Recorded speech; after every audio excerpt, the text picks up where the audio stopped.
All right, tonight we're talking about team. This is church planting and the similar principle of church growth. Is it cold in here? Is this a meat shop or something? Huh? What do we do about it? We just sit here like sheep, doing nothing, just suffering. Are we going to be active, proactive? Are we going to take this situation in our own hands and do something about it? We're going to embrace our circumstances in love and endure. Okay? That's a good point. Sometimes, we are... we have to make our decisions about when you're in a third world country or you're in a situation. It might be that you have to make a decision about what you're going to take and accept as from God and what you're going to change. And both principles are biblical. I'm going to change something. Give me a Bible example. I'm going to take the situation. I'm going to do something about it. David and Goliath. I think that's a good one. David said, what? He's cursing the living God, the armies of the living God. Not going to happen too much longer. I'm there. I'm believing, and he changed it. And give me an example of being submitted to your circumstances, also in the will of God, and not changing anything. Tom?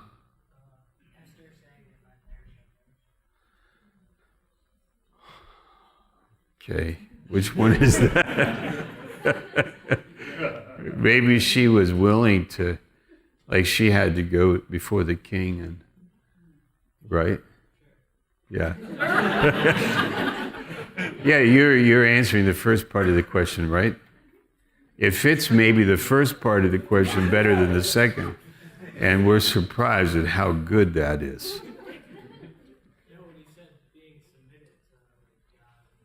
Okay.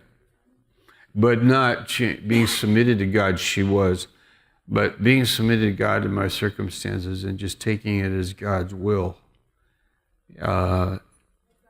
And suffering, perhaps, because of it. Yeah, Justin?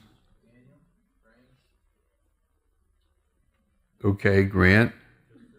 What? Joseph, in which regard? He was thrown into the pit. Yeah, he couldn't do it. He didn't like it, but he really couldn't change it. Guess what? Jonah. Wow, we're not doing too good. Yeah, Visa. We all know so much Bible, but we're not like, doing. Okay, yeah, Visa.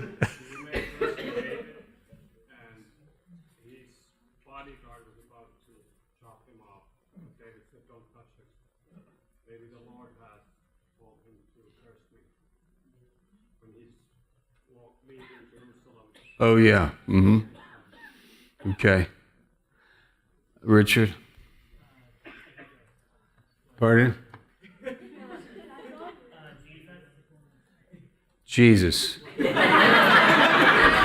Yes, I believe in him.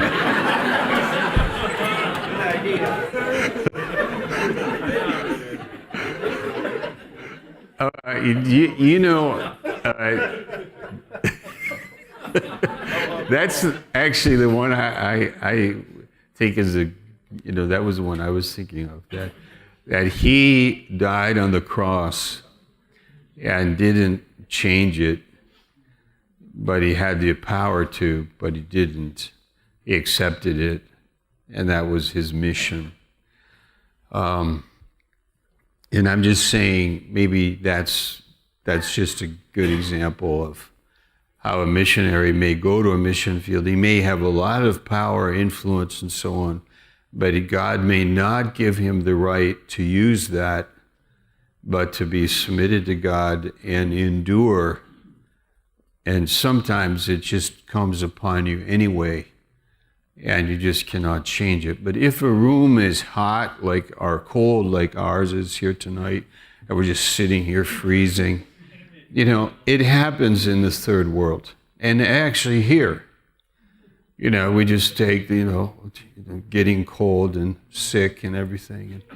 And you have to, we have to say, I am humble, I am submitted to God, I don't have anything to say about this, I accept these circumstances. Or on the other hand, we are proactive, we are the head and not the tail, we have the authority to change things, and I should have something to say to the administration and say, would you please, adjust the temperature of the room. I know you have the power to do that, and I'm asking you that. And then they could say, aren't you a humble, submissive disciple? And the answer is, I am, and that is really why I have this love and this care to change things. Because missionaries are people that have love, and they care, and they change things. It's not passivity, it is activity that we're called to. That's kind of what, it goes along with our class. Let's look up at the board here for a minute. We got a congregation, we have our team. We've been talking about our core team, and what we want to speak about tonight is love.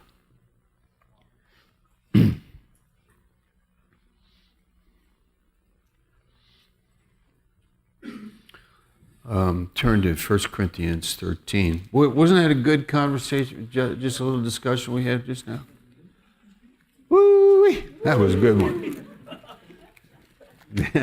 And I think the point was made. Is that correct? Did we get that? Did you want to keep talking? Because your hands are going up all over the... Everybody here's got something to say tonight. What do you think? 1 Corinthians, yes, Heidi, I mean. Sorry. What is a good way to distinguish between the times when you should be passive and the times when you should be active? What is a good way to determine between those two? She said, how do you know when you should turn the other cheek, take the hit, eat it, bear it, endure it, forgive, go on, and not be active in terms of changing things, going to a court, going to a judge, going to the administration, going to higher authority. And how do you know when not to and when to do so? It's a good question. I think maybe one of the things is if the offense is bothers you, Matthew 18, there's an offense, and what's the nature of the offense? Can it be easily remedied?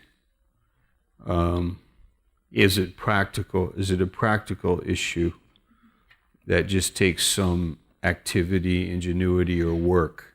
Can I change it by working? Can I change it also by practical communication? I think we should be communicators. When I am bothered by something, I may choose to be quiet, to bring it before God, ask for wisdom. And one of the characteristics of love is this ability to endure, be patient, and also look for the opportunity that's appropriate, for opportunity that is appropriate and also the order of government, how to go about it. I'm a big person on government. I like it. I think it's a blessing. It's a gift. Government is what gets things done effectively, and if it's good government.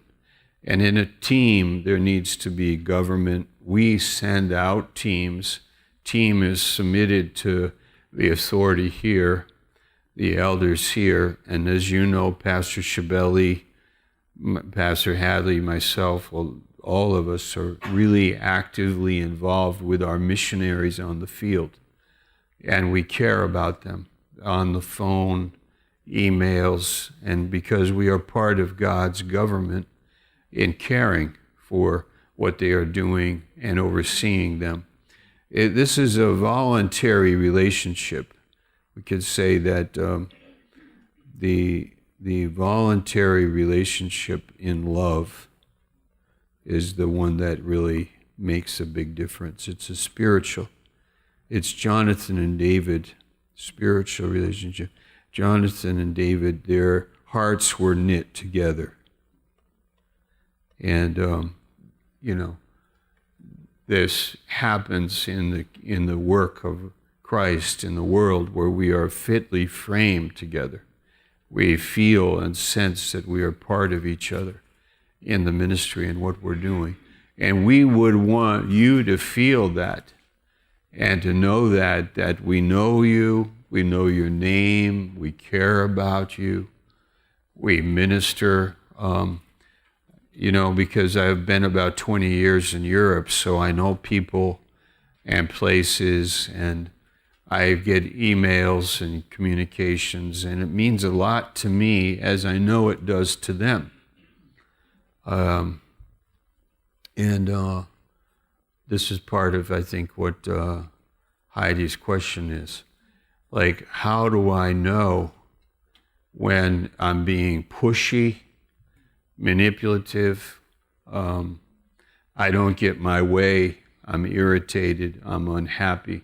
I ever talked to somebody recently that disagreed with a person's decision, and I said, you pray about it and you have the freedom to tell them your opinion once, but not twice.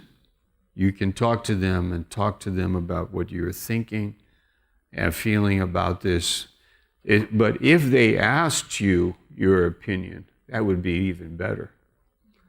But people, sometimes they make decisions, they don't ask your opinion, and you have to decide if you're close enough to them to talk to them personally about it and give them your opinion.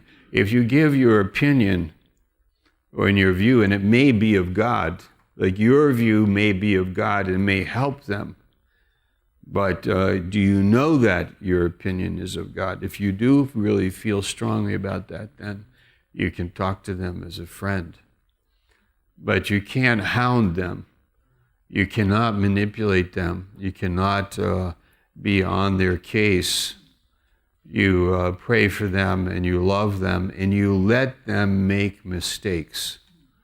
This in the context of the bigger picture of love. This is team life is including this principle of giving people room and us enduring other people's immaturity.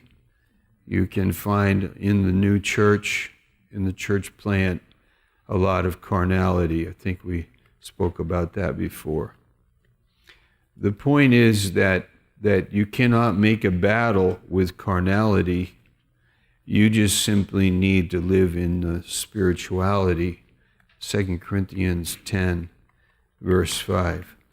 That you yourself are edified.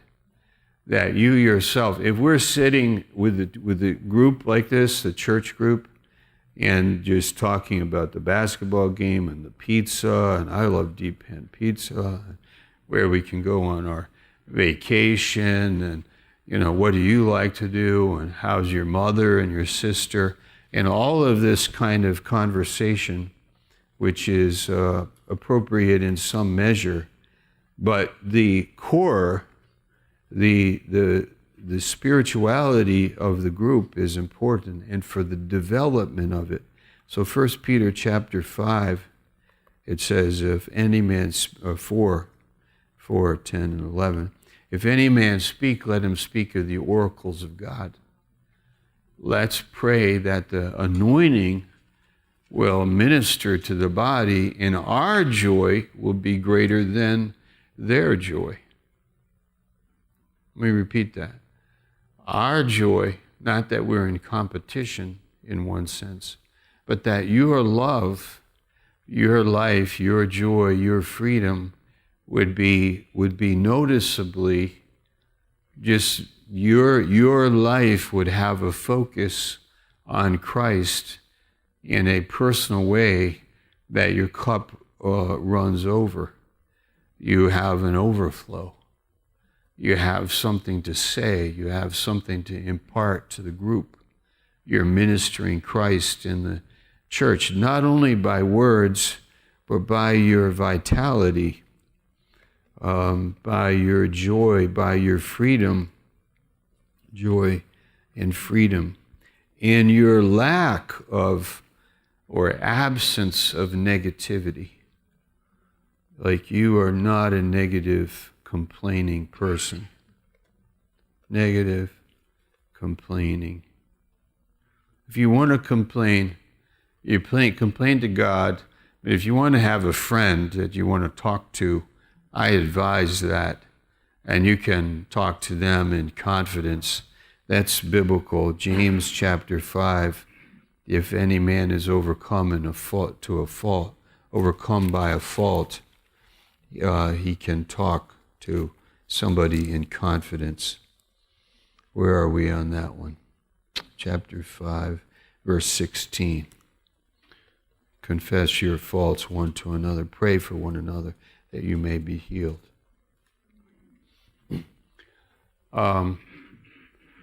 Let's give some example. I don't know. How do you think? I think we're getting around to answering your question. It's taking time, though.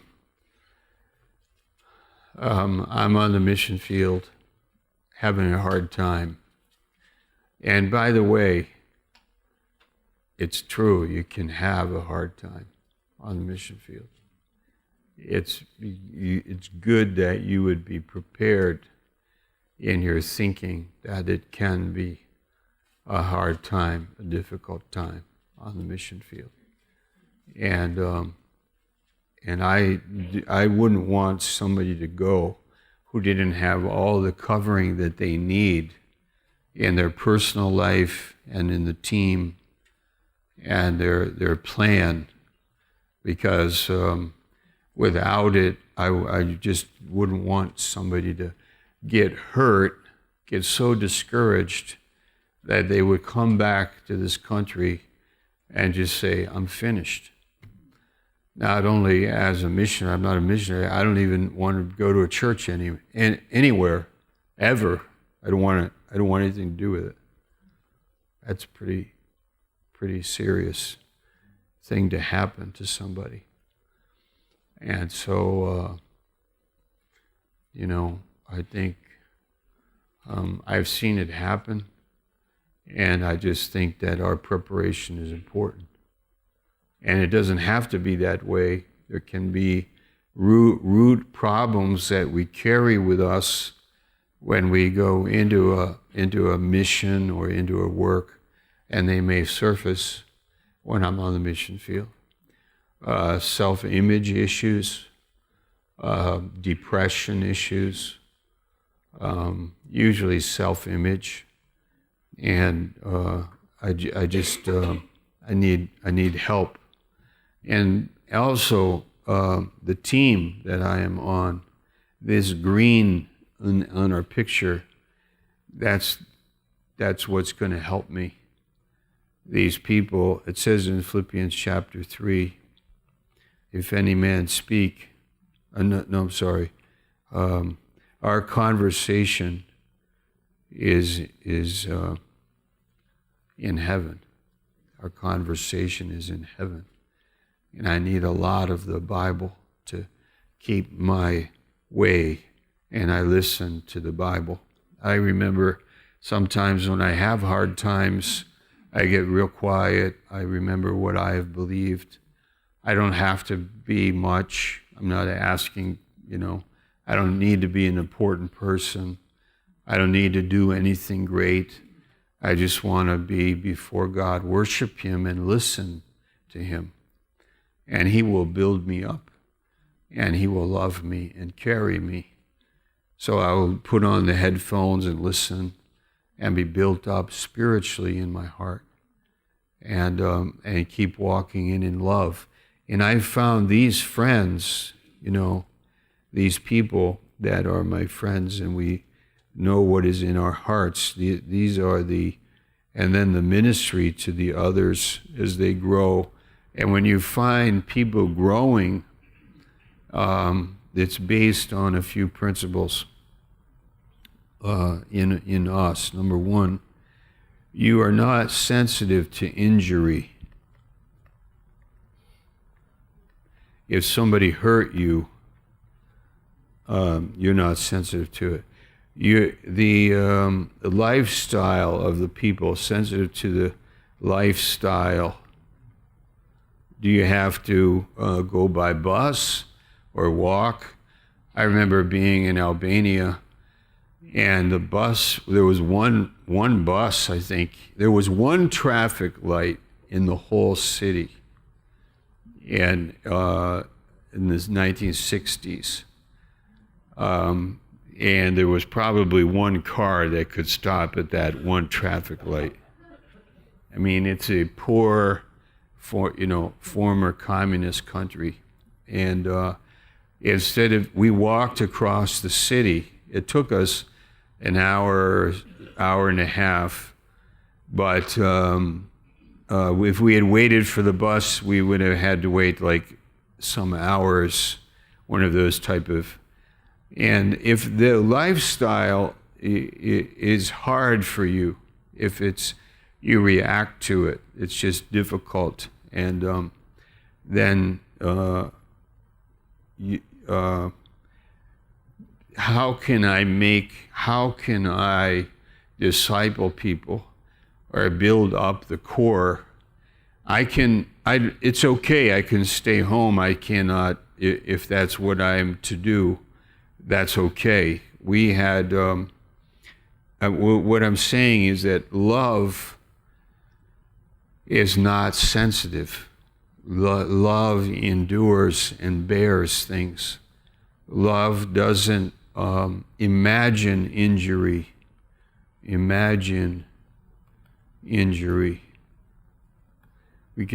It goes with the flow. We could say goes with God's flow of life and love. Number 4, it is not suspicious. And I put in here the word naive. When we had our team in Finland, there was a guy that came into our Bible study, into our home, and I was very naive when it came to people, but not suspicious of anybody. I never thought of people being criminal or hurting us or nothing. I was just totally naive. And this man came into the Bible study, and we had sauna. We had a good time. He listened to the word. I was excited about that. Oh, this new guy is here. We just had like one new person. It was like amazing. Like revival is breaking, just like big. It was, we did sauna. Next morning, we invited him to stay at our house next morning. He's gone. The money box is gone. The police at the train tracks finds the money box broken open on the train tracks with all the money gone. And And I couldn't believe it, It was like, that could, you mean that nice person? But, so naivete is one thing, but living in a suspicious mind is another thing. And between the two is where we live in love. We are not suspicious of everybody we meet, but we're not naive either. We learn not to be, but I would rather just look at people with just the most positive attitude, and that is what love does. Also with team members, we're not suspicious of our team members, and we look at them with edification and encouragement, believing God for their lives. Another thing is hearing sermons. The minute I'm critical of sermons, I'm really violating 1 Thessalonians chapter 5, despising prophesying. And the minute this happens, or if it was to develop in my heart, I would take it seriously and say, I'm not humble. I'm not receiving from God, from the message. And that has to do with messages where I am at. I may not like the preaching so well where I am at, but nor am I a critical person. And it would be much better before I go on that team to decide in my heart if I can receive from this person as my pastor. If I can't, I shouldn't go. And you might go, you're thinking you might get better and I might really learn to love him and his message. And actually it happened here in Baltimore. When I became the pastor, some people said to me, they can't receive from me, and they just have, they don't understand my message, and they move on. And that happens, and I understand that as a pastor. But on the other hand, love is able to hear sermons and to hear what the Lord says, hear what the Lord is saying, and get over the human part, the thing that you are stumbling over. It might be whatever, the way the guy looks, the tie he wears, his age, whatever. I remember in Finland, because we were young, like the average age of our congregation was so low. I mean, if somebody was 30 years old, they were really old. If they were 30 years old in our Finnish church, I mean, 30 years old is really old. So we had a large group of young people. And one of the reasons is because in Finland, if you were older, it would be hard to listen to a young man, especially an American one. And, you just didn't feel it was your place. At the same time, we had a man, his name was Toivo. I don't know if Perry remembers him. But he was the oldest guy. How old do you think he was? Yeah, because actually we got along years, but I mean, does it really matter? Do we have to be exact? He was in his 80s. Yeah, he lived very long. But he was in his 80s. Maybe we met him in his 60s, 70s, 80s. He stayed in our church like years, and he passed away. And I actually was at the hospital when that happened. But he was a great guy. But he was the oldest member of the church. And why he listened and be able to receive was because of love. And love is like this. With a questionable character, let's put here character, circumstances, things I may not agree with. Love is enduring, patient, kind. And this is another thing about team members, is that the weak team member can really be used by God on the team. You would think if we have a team, we're going to have a crackerjack team, like the Green Beret. We're going to have the Delta Force team, you know. The guys trained, knowing exactly. But actually, I've found when you have a person on the team that God puts there, but they're not that kind of body member. They're maybe 1 Corinthians 12, the weaker member, but they're more honorable. And what happens with the weaker team member is that they become, there is freedom, there is love, there is acceptance. And there are people that come into the church and they are amazed that we could have a team with such a person on the team as this person. The unacceptable is acceptable. The person that has particular weakness is loved and honored. And we don't think about it that way because we just are who we are and we love each other.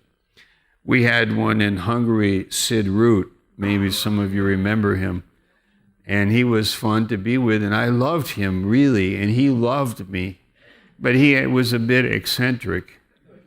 And I've told this story about how he wanted to reach Chinese people in Budapest, so he made a little map. Have you heard the story? Made the little map, and he gave it at the Chinese embassy. And we had 4 years later, we had a Chinese woman working for us at our school. And she said, do you know how I came to Christ? And we talked, and she said, when I got that little paper, I tried to follow the map, but I got lost. I was turning it, you know, because Sid's maps. And he had a Bible study in a restaurant, and he was sitting in there. She went there, found it, went in there, and she said, when I listened to him, because she was Chinese and she didn't know English, but she went there to learn English through the Bible. And she said this, I thought his name was Ephesians. And I thought he must be a very smart man to write such a big book.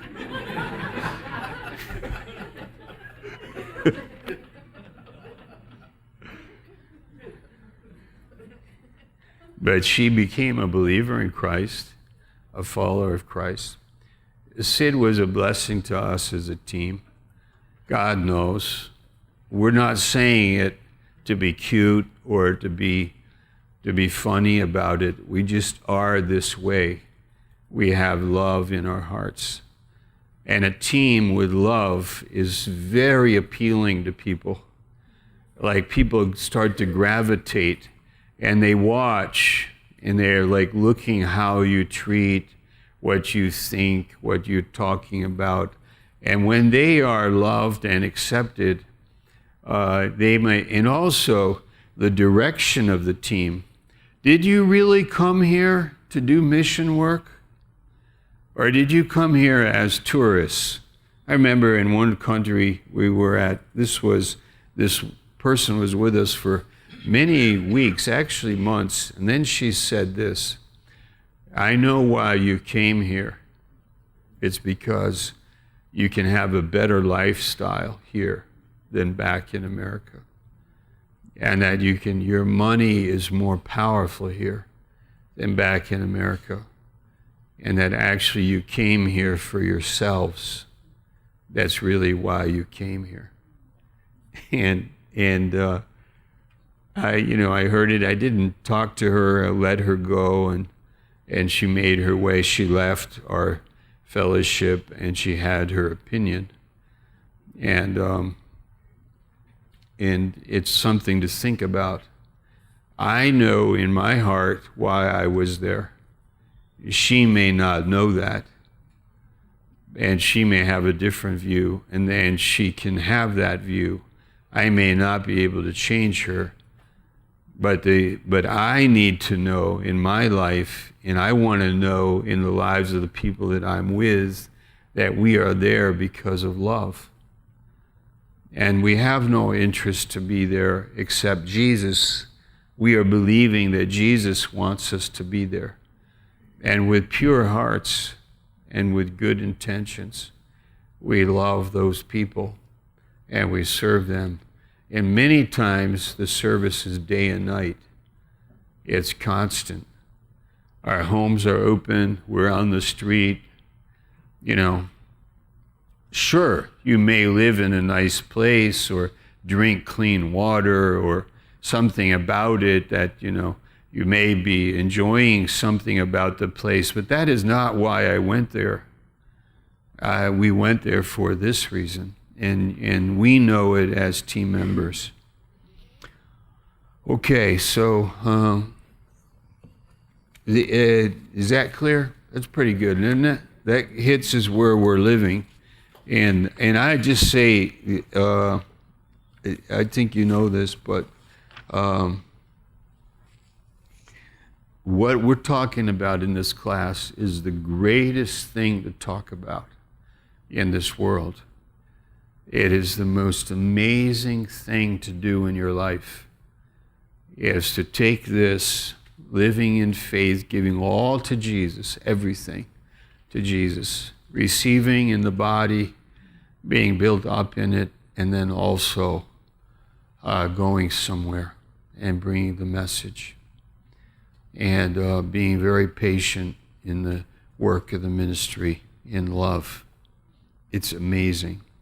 And it's fun when people start to gravitate around the team and you share and lead them in prayer and in faith and in training, and they become like you. And that's really what our desire is, that they would become like us with the same mind, the same spirit, the same love, and that they would do it again, and that they would plant a church, and they would be teaching, and then they would do it again. And I've said before, we have 7 generations that we can identify downward in the ministry, you know, that we have seen this happen. So it's awesome. You know, this one teaches this one teaches this one teaches this one. It goes down 7 times, and we can shake the hand of the person, you know, today who is, and we have the same mind, the same spirit, the same love. Okay, hopefully Roger Robbins will be here at 7:30. You are dismissed.